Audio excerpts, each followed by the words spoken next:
Startup, इससे related आपने कितने सारे वीडियोस यूट्यूब पर देखे होंगे। बहुत अच्छे वीडियोस हैं जिसमें बताया गया है कि रजिस्ट्रेशन कैसे करना है, क्या है स्टार्टअप, स्टार्टअप इंडिया। लेकिन इस वीडियो में मैं बात करूंगी कि आपको ऐसे कौन से लीगल डॉक्यूमेंट्स हैं, अगर आप उन लीगल डॉक्यूमेंट्स को कंप्लीट रखते हैं अपने पास तो आपको इन फ्यूचर आपके स्टार्टअप में कोई भी प्रॉब्लम नहीं आएगा, कोई आपको लीगल इशू फेस नहीं करना पड़ेगा। और अगर वो लीगल डॉक्यूमेंट्स आपके पास नहीं होते तो फिर वो आपकी कैसे एक लीगल मिस्टेक बन जाता है और वही इन फ्यूचर आपके लिए एक लीगल चैलेंज भी बन जाता है। तो अगर मैं शुरुआत मैं करना चाहूँगी स्टार्टअप से ही, क्योंकि अगर मैं बीच में से ही लीगल डॉक्यूमेंट्स का टॉपिक ले लूँ तो शायद थोड़ा सा कन्फ्यूज़न होगा उनके लिए जो बिल्कुल ही अनजान है स्टार्टअप से, स्टार्टअप इंडिया से। तो स्टार्टअप की बात करते हैं। सबसे पहले स्टार्टअप इंडिया बाद में है। स्टार्टअप एकदम आपके बिजनेस को एक नींव जिसे आप बोल सकते हैं आपके बिजनेस की। तो स्टार्टअप के लिए देखिए, जो आपका जो बिजनेस है या आपका जो स्टार्टअप है वो एक आइडिया पर डिपेंड करता है। अब आइडिया जो है वो दो तरीके से होते हैं, एक होता है ट्रेडिशनल और एक होता है मोनोपोली। अब जो ट्रेडिशनल होता है उसका मीनिंग होता है कि जो आपका पीछे से ही बिजनेस चला आ रहा है, जो आपकी फर्म चली आ रही है, उसी को आप स्टार्टअप में ऐड कर लेते हैं या स्टार्टअप इंडिया में ले आते हैं। लेकिन जो मोनोपोली होता है वो होता है एकदम ब्रांड न्यू आइडिया, एकदम न्यू इनोवेटिव आइडिया। उसमें क्या होता है कि एक तो कंपटीशन ही नहीं होगा क्योंकि एकदम इनोवेटिव होगा वो आइडिया, और उसमें ग्रोथ के जो चांसेस होते हैं वो ज़्यादा होते हैं। तो ये जब आप आइडिया डिसाइड कर लेते हैं क्या आइडिया है आपका, उसके बाद आता है रजिस्ट्रेशन। अब आपको स्टार्टअप का जो रजिस्ट्रेशन करना है उसके लिए आपको mca.gov.in पर जाना होता है। अब इसमें आपको रजिस्ट्रेशन कैसे करना है, इससे रिलेटेड आपको बहुत अच्छी वीडियोस यूट्यूब पर बहुत है, आप उसमें जाकर चेक कर सकते हैं कि आपको रजिस्ट्रेशन कैसे करना है स्टार्टअप में। उसके बाद आता है कि अगर आप जब ये रजिस्ट्रेशन करेंगे तो उसमें बहुत से ऐसे डॉक्यूमेंट्स होते हैं जो बेसिक डॉक्यूमेंट्स होते हैं जो आपको चाहिए ही चाहिए होते हैं। अब वो डॉक्यूमेंट्स अगर आप ले, जैसे कि पैन कार्ड हो गया, ये आपको चाहिए होगा, आधार कार्ड हो गया, उसके बाद हो गया कि आपका इलेक्ट्रिसिटी बिल हो गया, प्रॉपर्टी पेपर हो गए। अब आप कहेंगे कि यहाँ पर प्रॉपर्टी पेपर का आपने नाम क्यों लिया? वो नाम मैंने इसलिए लिया है क्योंकि देखिए, अब जब बिज़नेस स्टार्ट करते हैं तो इस बात का भी ध्यान रखा जाता है कि आप रेंटल जो प्रॉपर्टी है उस पर बिज़नेस चला रहे हैं या आपकी खुद की प्रॉपर्टी है। तो इन कंडीशंस को ध्यान में रखते हुए भी प्रॉपर्टी पेपर आपको उसमें शो करना होगा कि ये आपका है या नहीं है। उसके बाद बात आती है जब आप ये रजिस्ट्रेशन प्रोसेस ये कर लेते हैं, यहाँ पर आपको क्या होता है कि एक तो आपको DIN नंबर चाहिए होता है। उसके लिए आप जो अप्लाई करते हैं, जैसे DIN का मतलब होता है डायरेक्टर आइडेंटिफिकेशन नंबर। उसके बाद आपको चाहिए होता है डिजिटल सिग्नेचर सर्टिफिकेट। फिर आप, एक तो आपका खुद का पैन हो गया। अब इसमें मेन बात एक ध्यान रखने वाली क्या है कि यहाँ पर जो एक और आप पैन कार्ड के लिए अप्लाई करते हैं, वो किसके लिए होता है? वो होता है आपके बिजनेस के लिए। यहाँ पर आपका पर्सनल पैन कार्ड नहीं चलेगा, आपका जो पर्सनल पैन नंबर है वो यहाँ पर नहीं चलेगा, आपको अलग से बिजनेस के लिए अप्लाई करना होगा। तो ये जब आप कंप्लीट करते हैं उसके बाद बात आती है फंडिंग की। फंडिंग के लिए आपके पास बहुत सारे ऑप्शन होते हैं। आप चाहे तो फ्रेंड्स फैमिली इनसे ले सकते हैं, ये बहुत इजी प्रोसेस है। उसके मतलब अगर आप फ्रेंड्स फैमिली से लेते हैं या बैंक लोन हो गया, या फिर हो गया एक होता है एंजल इन्वेस्टर होता है, वेंचर इन्वेस्टर होता है। अब एंजल इन्वेस्टर क्या होता है कि ऐसे इन्वेस्टर्स जिनके ऑलरेडी बहुत अच्छे स्टार्टअप्स होते हैं, बहुत अच्छे बिजनेसेस होते हैं, तो वो क्या करते हैं कि वो अपने पैसे को इन्वेस्ट करना चाहते हैं किसी न्यू स्टार्टअप में, तो वो आपके स्टार्टअप में अपनी इच्छा से आपके स्टार्टअप में इन्वेस्ट कर देते हैं। और इसका एक प्लस पॉइंट क्या होता है, जो एंजल इन्वेस्टर होते हैं वो आपको मेंटोर भी करते हैं, गाइड भी करते हैं। वो आपके बिजनेस में अगर कोई दिक्कत है, कोई मतलब खामी रह जाती है, कोई कमी रह जाती है, उसको कैसे ठीक करना है, ग्रोथ कैसे अच्छी होनी है, बेनिफिट कैसे हो सकता है, आपको कैसे प्रॉफिट मिल सकता है, ये सब आपको वो एक आपको गाइड करते हैं। तो एंजल इन्वेस्टर का ये फ़ायदा होता है। और जो वेंचर इन्वेस्टर्स होते हैं वो होते हैं कि अगर आपने मतलब उनके पास खूब अच्छा खासा पैसा होता है और उन्हें बस चाहिए होता है कि कोई बिजनेस या स्टार्टअप मिल जाए जहाँ पर मैं पैसा इन्वेस्ट कर सकूँ। उनके पास सिर्फ पैसा होगा, वो आपको पैसा देंगे, आपको कोई आइडिया या कोई आपको मेंटोर वहाँ पर नहीं मिलेगा। तो ये फंडिंग के तरीके होते हैं। उसके बाद अब बात आती है, ये आपकी नींव एक तैयार हो गई। उसके बाद आते हैं स्टार्टअप इंडिया। अब आप कहेंगे कि एक बार मैं स्टार्टअप में रजिस्ट्रेशन कर चुका हूँ या कर चुकी हूँ, अब मुझे स्टार्टअप इंडिया की क्या ज़रूरत है। स्टार्टअप इंडिया की इसलिए आपको ज़रूरत है क्योंकि आपने बहुत सी ऐसी चीज़ें सुनी होंगी ना जो फैक्ट भी है कि आपको इतने टाइम के लिए टैक्स से छूट मिल जाएगी, या इतने टाइम के लिए जैसे 3 साल के लिए जो लेबर इंस्पेक्टर है वो आपके काम को इंस्पेक्ट करने के लिए नहीं आएगा, या जो 9 तरह के लेबर लॉज होते हैं उसमें भी आपको कुछ छूट मिलेगी, इन्वायरमेंटल लॉ है उसमें छूट मिलेगी, या फिर बहुत सी ऐसी कुछ फीस या कुछ प्रोसेस होता है फीस का उसमें भी आपको छूट मिलती है। तो ये जो आपको बेनिफिट्स मिलेंगे, ये जो आपको एग्जेम्पशंस मिलेंगी, ये आपको कब मिलेगी, इसकी कंडीशन है अगर आप स्टार्टअप इंडिया .gov.in पर जब आप रजिस्ट्रेशन करेंगे। ये उन बेनिफिट्स को पाने का तरीका है जब इसमें रजिस्ट्रेशन होगा। अब इसमें जब रजिस्ट्रेशन करते हैं तो उसके लिए कुछ एलिजिबिलिटी भी चाहिए कि आप उसके योग्य हैं कि नहीं। अब उसमें आप उसके योग्य हैं या नहीं, उसके लिए क्या होगा कि एक तो आपको ये 3 तरह का मैं बताती हूँ, LLP, ठीक है, उसके बाद प्राइवेट लिमिटेड, और एक हो गया रजिस्टर्ड पार्टनरशिप। आप इन तीनों में से किसी एक फर्म या कंपनी में काम कर रहे हो, या इस तरह की आपकी कोई कंपनी या फर्म हो, इन 3 में से ये इसकी एलिजिबिलिटी है सबसे फर्स्ट नंबर पर। उसके बाद आपकी जो भी कंपनी या फर्म है वो 10 साल से पुरानी नहीं होनी चाहिए, 10 साल से ज़्यादा ना हो उसे। और उसके बाद जो है कि एक तो आपकी जो कंपनी है वो स्प्लिट ना हो, या फिर उसको रिकंस्ट्रक्शन करके आप ऐसा ना सोच रहे हो कि चलो स्टार्टअप इंडिया में इसको मैं रजिस्ट्रेशन कराऊँ कुछ बेनिफिट्स लेने के लिए। नहीं, आपका उसमें जो आइडिया है वो एकदम न्यू होना चाहिए, इनोवेटिव होना चाहिए, या फिर जो डेवलपमेंट आप कर रहे हो उस प्रोसेस में वो एकदम यूनिक होनी चाहिए, पहले ना हुई हो, एकदम नया होना चाहिए। या फिर आपका जो स्टार्टअप है, बिजनेस है, वो इस लेवल पर है कि आप बहुत सारी एम्प्लॉयमेंट प्रोवाइड कर सकते हैं, बहुत सारी एम्प्लॉयमेंट आप प्रोवाइड कर सकते हैं, ऐसे लेवल पर आपका बिजनेस हो। तो ये हो गया कि ये मैंने आपको एक बेस समझाया कि स्टार्टअप और उसके बाद स्टार्टअप इंडिया क्यों ज़रूरी है। अब हम बात करेंगे कि आपको ऐसे कौन से लीगल डॉक्यूमेंट्स चाहिए जो अगर आपके पास हुए तो उसके बाद आपको कोई लीगल इशू फेस नहीं करना पड़ेगा, अगर आपके पास वो है तो। सबसे पहले मैं बात करूँगी कि नंबर 1 पर है प्रोटेक्शन ऑफ आईपी। आईपी है जो उसकी फुल फॉर्म है इंटेलेक्चुअल प्रॉपर्टी, ठीक है। अब जिनको नहीं पता उनको मैं थोड़ा सा एक एग्जांपल देके बताऊंगी। जैसे मान लीजिए आप कोई घर खरीदते हैं, आप कोई प्रॉपर्टी खरीदते हैं, कार खरीदते हैं, बाइक खरीदते हैं, इन सब की क्या होता है कि आपके पास एक डॉक्यूमेंट्स होता है, रजिस्ट्री होती है ज़मीन की, जो ये शो करती है कि इस चीज़ के मालिक आप हैं या इस चीज़ का मालिक वो इंसान है। लेकिन जो इंटेलेक्चुअल प्रॉपर्टी होती है, जो आइडिया होता है आपका, क्योंकि जो बिजनेस होता है, जो स्टार्टअप होता है, वो आइडिया के बेस पे होता है, जो इनोवेटिव आइडियाज़ हैं वो आप उनको कैसे बताओगे कि नहीं ये तो आइडिया भाई मेरा था, और या अगर वो आपका आइडिया कोई चुरा ले, उसका कोई और इस्तेमाल कर दे, आप कैसे प्रूफ करोगे कि ये मेरा आइडिया था जिसके बेस पे मैं ये स्टार्टअप या बिजनेस स्टार्ट करने वाला हूँ। तो उसके लिए क्या होता है कि पेटेंट होता है, ट्रेडमार्क होता है, कॉपीराइट होता है, ये होता है इंटेलेक्चुअल प्रॉपर्टी। ये होना बहुत ज़रूरी है। मैं जितने भी पॉइंट्स बताऊंगी उसमें सबसे नंबर जो 1 है उस पर ये पॉइंट सबसे the most important point, IP protection, ये आपको लेना है।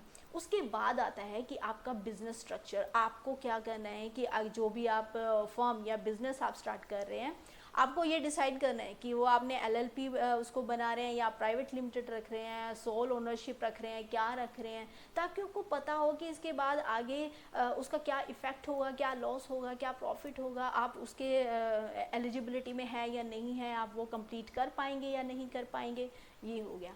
उसके बाद जो नेक्स्ट पॉइंट है लीगल डॉक्यूमेंट्स आपको क्या चाहिए, उसके बाद है एम्प्लॉयमेंट एग्रीमेंट। अब एम्प्लॉयमेंट एग्रीमेंट में क्या है कि कभी भी आप किसी भी एम्प्लॉय को वर्बली ज्वाइनिंग मत करवाइए, आप पूरा एक एम्प्लॉयमेंट एग्रीमेंट साइन कीजिए, पूरा प्रॉपर बनाइए, उसमें सैलरी, टाइमिंग, वेकेशंस, हॉलीडेज सब उसके अंदर हो अच्छे से, ताकि बाद में कोई भी परेशानी ना आए। उसके बाद होता है फाउंडर को फाउंडर एग्रीमेंट, ये होना बहुत ज़रूरी है, ताकि जो फाउंडर को फाउंडर हैं उनकी जो भी उनका रोल है, जो उनकी लाइबिलिटी है, जब प्रॉफिट होगा, पैसा बचेगा, उसमें कितना किसको क्या मिलेगा, ये सब अच्छे से उसमें मेंशन हो। ऐसा ना हो कि आपने इतना प्रॉफिट नहीं कमाया और बाद में आपस में फाउंडर के झगड़े इतने हो गए या को फाउंडर्स के साथ इतने झगड़े होते हैं कि आप उसको सुलझाने में ही आपका कोर्ट में ही सारा खर्चा चला गया। तो उससे बेहतर है कि आप फाउंडर को फाउंडर का पूरा प्रॉपर एक एग्रीमेंट रखें। उसके बाद होता है कि आपको नॉन डिस्क्लोजर एग्रीमेंट, मतलब आपके ऑफिस में, आपकी कंपनी में जो भी इंफॉर्मेशन है वो बाहर लीक ना हो, आपके एम्प्लॉय उसको बाहर लीक ना करें। जो भी आपका कॉन्फिडेंशियल वर्क है, आपकी जो कॉन्फिडेंशियल जो एक कॉन्फिडेंशियलिटी जो है आपकी वो बनी रहे, उसमें कोई आपकी इंफॉर्मेशन बाहर ना जाए, तो ये होना बहुत ज़रूरी है। उसके बाद है नॉन कम्पीट क्लोज। अब ये क्या होता है कि आपका जो एम्प्लॉय है, अक्सर जब हमें कोई बिजनेस शुरू करना होता है, फर्म शुरू करनी हो, तो उसके लिए हमें एक्सपीरियंस चाहिए होता है। तो बहुत से लोग होते हैं जो इसीलिए कंपनी ज्वाइन करते हैं, ताकि हम एक्सपीरियंस लेकर बाद में अच्छे से वो काम, अपना खुद का काम शुरू कर सके। लेकिन अगर वही एम्प्लॉयमेंट जो एम्प्लॉय है वही आपके उसमें सारा काम सीख लेता है, ठीक है, जो ये मैं आपको पॉइंट बता रही हूँ, नॉन कम्पीट जो क्लोज होता है, इसमें क्या होता है कि वो आपका कॉम्पिटिटर ना बन जाए, मतलब आपसे सीख के और तुरंत उसने आपके सामने ही आपका ही जैसा सेम बिजनेस खड़ा कर दिया, ठीक है, आपका कॉम्पिटिटर बन गया। तो क्या होता है कि उसको आपके सारे प्लस माइनस पॉइंट पता होते हैं, बिजनेस में क्या आप क्या चीज़ कहाँ से लेकर आ रहे हैं, ही नोज एवरीथिंग।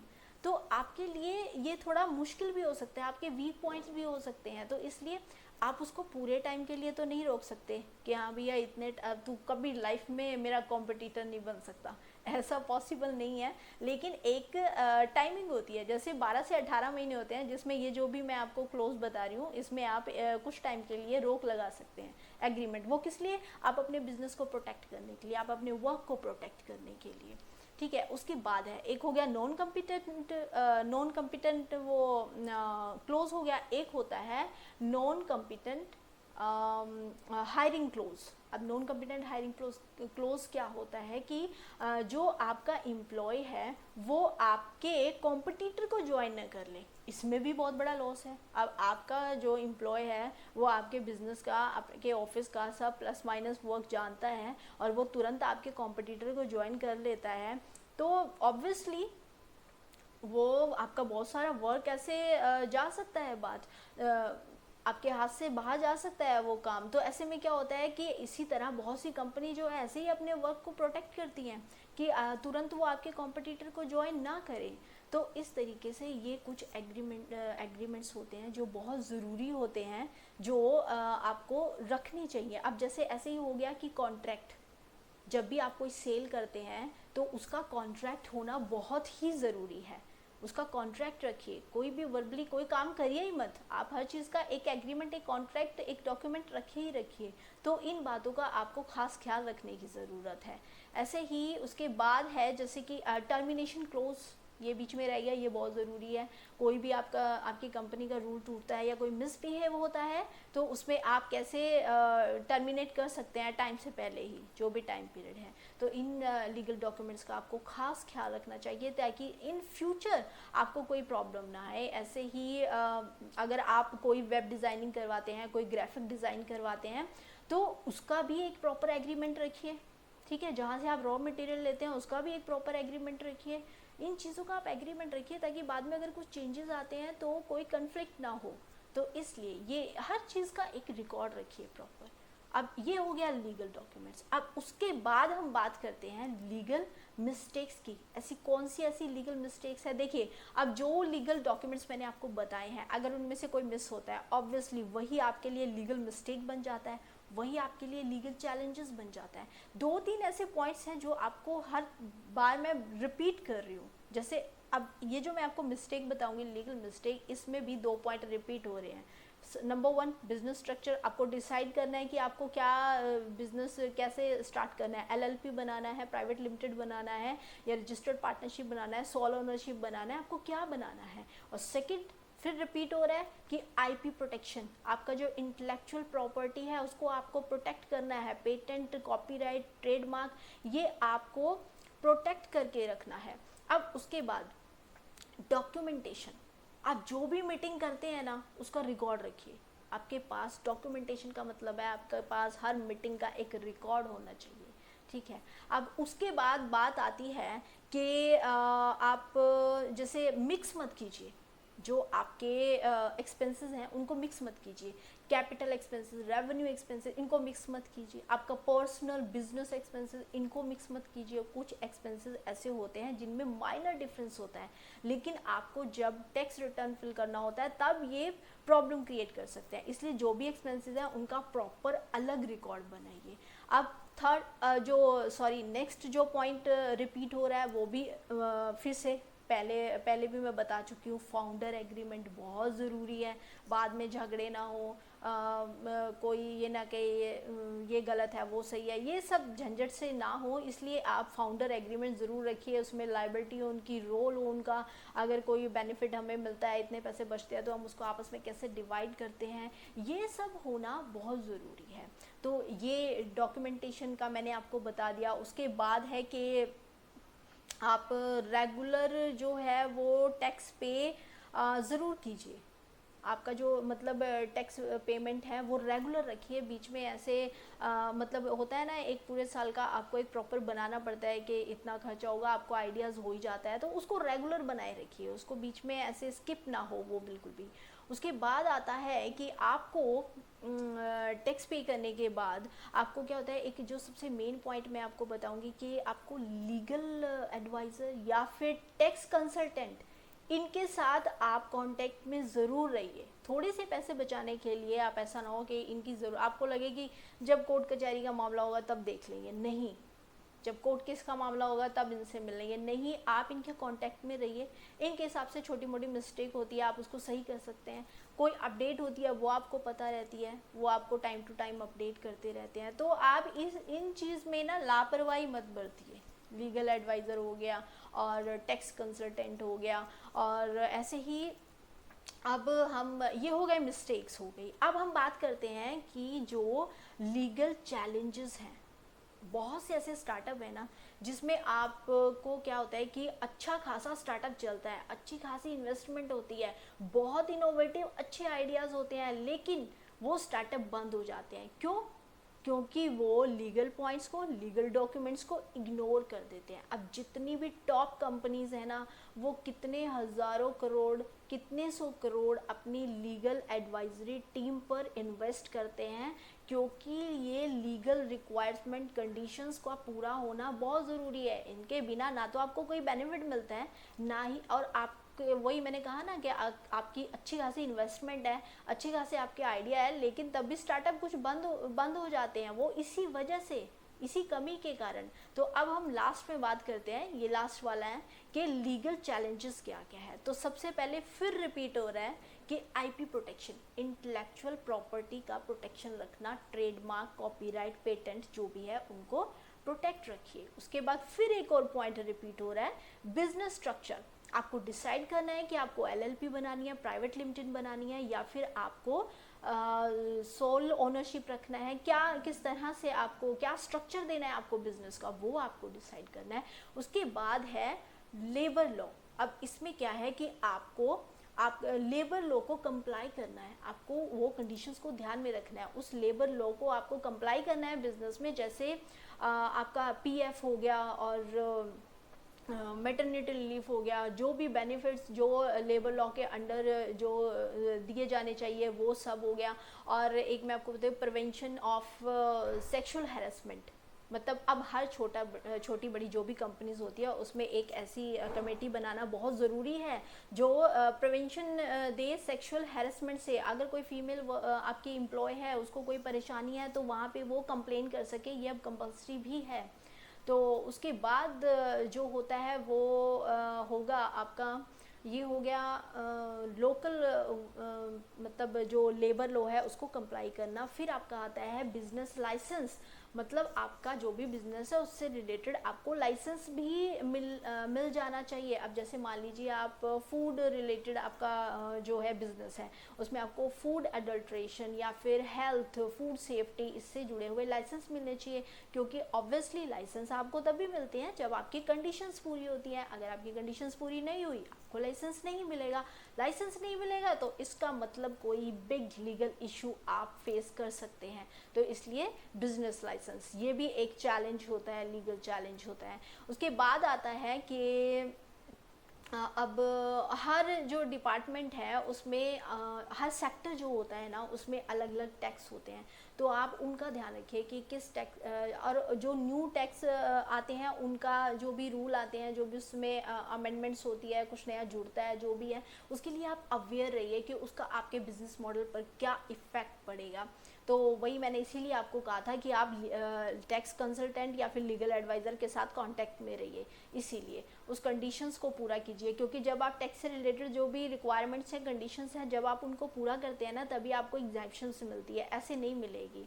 उसके बाद आता है कि आपको अब जैसे आप ई कॉमर्स वेबसाइट चलाते हैं, आप ई कॉमर्स पर जो भी सेल करते हैं प्रोडक्ट या सर्विस, उसके लिए जब ट्रांजैक्शन होती है तो आपको उसमें भी आपको एग्रीमेंट रखना है, टर्म कंडीशंस रखनी है, ताकि जो भी कस्टमर है वो एग्रीमेंट पर जो चेक बॉक्स होता है उस पर क्लिक जब करता है, उसको चेक करता है, तो वो होना बहुत ज़रूरी है। वो किस लिए ज़रूरी है कि कल अगर उस प्रोडक्ट या सर्विस में कोई प्रॉब्लम आती है तो उसका सॉल्यूशन कैसे होगा, इसलिए वो प्रॉपर एग्रीमेंट होंगे आपके, प्रॉपर उसके अंदर रूल दिए होंगे, टर्म्स होंगी, कंडीशंस होंगी। तो ये बातें हैं जिनका ध्यान रखना बहुत ज़रूरी है।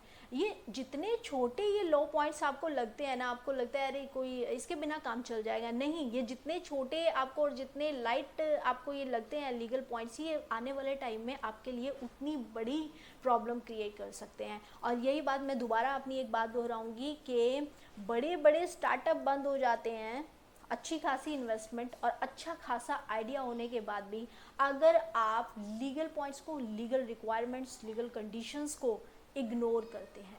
तो इसलिए आप इन बातों का खास ख्याल रखिए जब भी आप स्टार्टअप स्टार्ट करना चाहेंगे।